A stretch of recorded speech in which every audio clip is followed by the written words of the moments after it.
भाजी विक्री करून मिळालेले पैसे पत्नीकडून देण्यास विलंब झाल्याने तिच्यावर चाकूने हल्ला करण्यात आल्याचा प्रकार मिरज तालुक्यातील नांद्रे येथे घडला आणि यामध्ये निकिता राजेंद्र ताटे वय वर्ष 29 राहणार वसकडे रस्ता नांद्रे असं जखमी विवाहितेचं नाव आहे आणि ही घटना मंगळवारी सकाळी 10:30च्या सुमारास घडली। फिर्यादी नांद्रे येथे राहणाऱ्या निकिता ताटे यांचा भाजी विक्रीचा व्यवसाय आहे। त्यांचे सासरकडील नाव निकिता अक्षय कोळी असे आहे।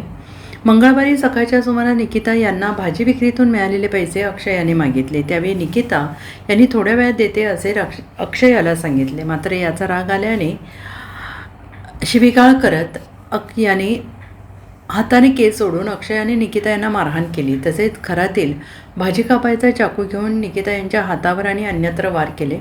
तसेच बांबू आणि प्लास्टिकच्या पाईपने देखील मारहाण केली। यामध्ये निकिता या जखमी झाल्याचे फिर्यादीत नमूद करण्यात आलेलं आहे। पोलिसांनी संशयित पती अक्षय मल्लप्पा कोळी राहणार वसकडे रस्ता नांद्रे याच्यावर गुन्हा दाखल केला आहे। Bureau report SPN Marathi वसकडे।